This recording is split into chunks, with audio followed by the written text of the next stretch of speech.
시청자 여러분, 안녕하십니까? 오늘의 주요 뉴스를 전해드리겠습니다. 먼저 미국 뉴스입니다. 트럼프 대통령이 크고 아름다운 법안이라 칭한 예산 조정안이 일요일 밤 미 하원 예산위원회 표결을 통과했습니다.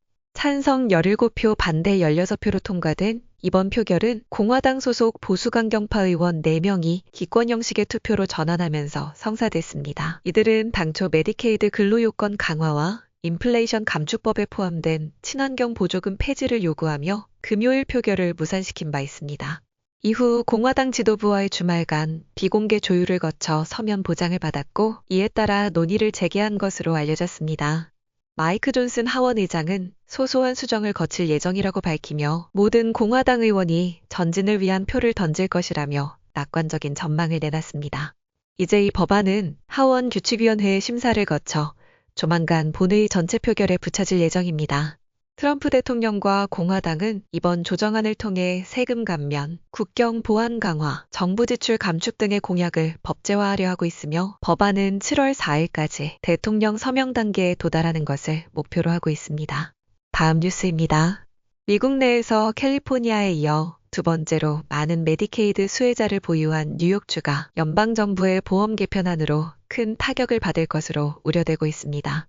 공화당이 추진 중인 예산 조정안에 따라 뉴욕주에서는 최대 200만 명이 건강보험을 상실할 수 있다는 예비 분석이 나왔습니다.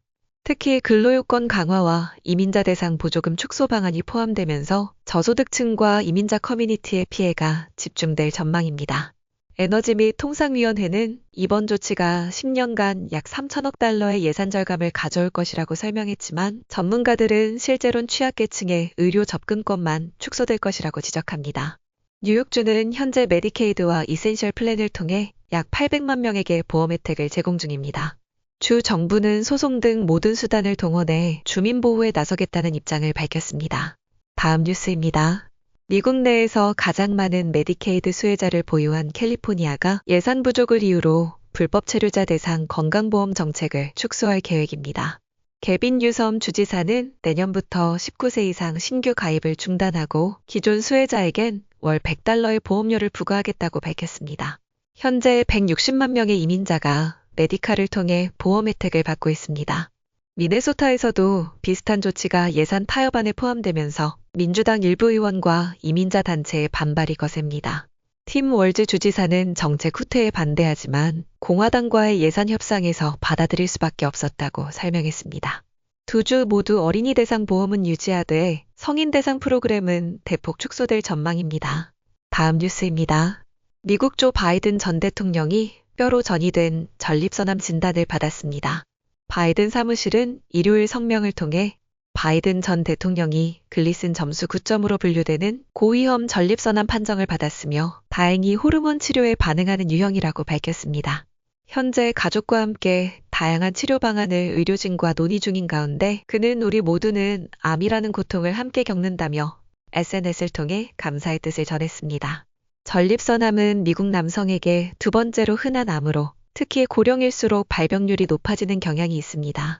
전문가들은 바이든처럼 진행성 암을 진단받더라도 치료법이 다양해 상당 기간 삶의 질을 유지할 수 있다고 설명합니다. 트럼프 대통령을 비롯해 정계 주요 인사들은 잇따라 회복을 기원하며 지지를 보냈습니다. 다음 뉴스입니다. 이번 메모리얼 데이 연휴 기간 동안 기록적인 규모의 미국인들이 여행에 나설 것으로 예상됩니다. 미국 자동차협회는 목요일부터 월요일까지 최소 50마일 이상 이동하는 여행객이 4,500만 명을 넘어설 것으로 예측했습니다. 이는 코로나19 팬데믹 이전 수준을 회복하는 것을 넘어 역대 최대 규모가 될 수 있다는 전망입니다. 최근 경제적 불확실성과 일부 기술적 문제에 대한 우려에도 불구하고 많은 미국인들이 연휴를 맞아 여행을 계획하고 있는 것으로 나타났습니다. 주요 공항과 고속도로는 이미 여행객들로 붐비기 시작했으며 관계 당국은 안전관리에 만전을 기하고 있습니다. 다음은 한국 뉴스입니다. 한국과 미국 통상당국이 이번 주 워싱턴 DC에서 관세 협상을 위한 2차 기술 협의에 들어갑니다. 산업통상자원부 장성길 통상정책국장을 수석대표로 한 정부 대표단은 분야별 실무진과 함께 균형무역, 비관세 조치, 디지털 교역 등 6개 의제를 중심으로 릴레이 회의를 진행할 예정입니다. 한국은 철강과 자동차 등 주요 품목에 부과된 최대 25% 관세 면제 또는 인하를 요구하고 있으며 미국은 이에 상응하는 조치로 정밀지도 반출 제한, 소고기 수입 규제, 스크린 쿼터 제도 등 비관세 장벽 완화를 압박할 가능성이 있습니다. 이번 협의는 현 정부 임기 내 사실상 마지막 대면 협의로 미국 측의 우선순위와 요구사항을 파악해 차기 정부에 넘기는 역할이 중요해졌습니다. 7월 8일로 예정된 상호 관세 유예 조치 종료 전까지 협상안이 마련될 수 있을지 주목됩니다. 다음 뉴스입니다. 북한이 지난 15일 김정은 국무위원장의 공군 부대 시찰 영상을 통해 신형 중거리 공대공 미사일 실사격 장면을 처음으로 공개했습니다. 북한 매체는 해당 무기 체계가 자체 개발된 것이라고 주장했지만 군 당국은 러시아의 기술 지원 정황에 주목하고 있습니다. 19일 국방부 정례브리핑에서 이성준 합참공보실장은 한미 정보당국이 훈련 당시를 면밀히 감시 중이었으며 미사일과 유도폭탄 등의 성능을 분석 중이라고 밝혔습니다. 이어 북한은 과거에도 무기 성능을 과장하거나 실제 전력화에는 시간이 걸린 경우가 많았다며 이번에도 마찬가지일 것이라고 평가했습니다. 특히 러시아와의 무기기술 연계 가능성에 대해 연관성이 있다고 판단하고 있으며 구체적인 협력 범위는 추가 분석이 필요하다고 덧붙였습니다. 북한이 공개한 미사일은 러시아 기술이 반영된 중국제 PLCB와 외형이 유사한 것으로 분석되고 있습니다. 다음은 주말 동안 대선 후보들이 제시한 주요 핵심 공약을 정리한 내용입니다. 이재명 후보는 대통령 4년 중임제를 골자로 하는 개헌안을 제안했습니다. 그는 이 제안이 대통령 책임성을 높이고 권력 분산을 실현하기 위한 출발점이라고 밝혔습니다.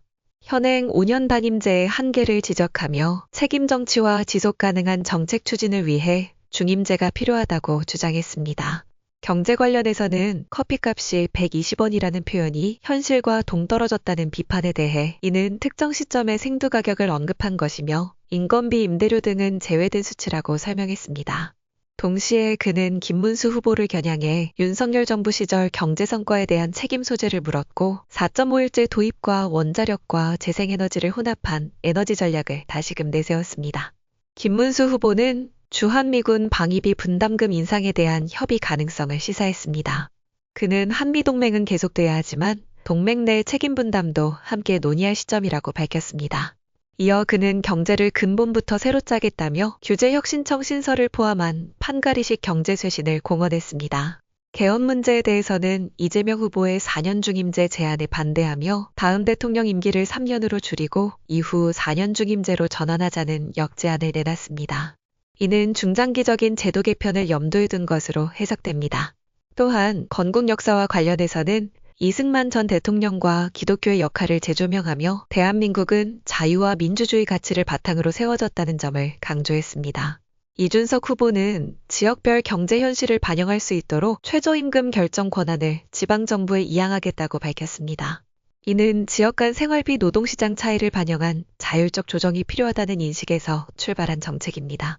그는 이재명 후보의 100조 원 규모 AI 투자 계획과 호텔 경제론을 비현실적이라고 비판하며 포퓰리즘을 경계했습니다.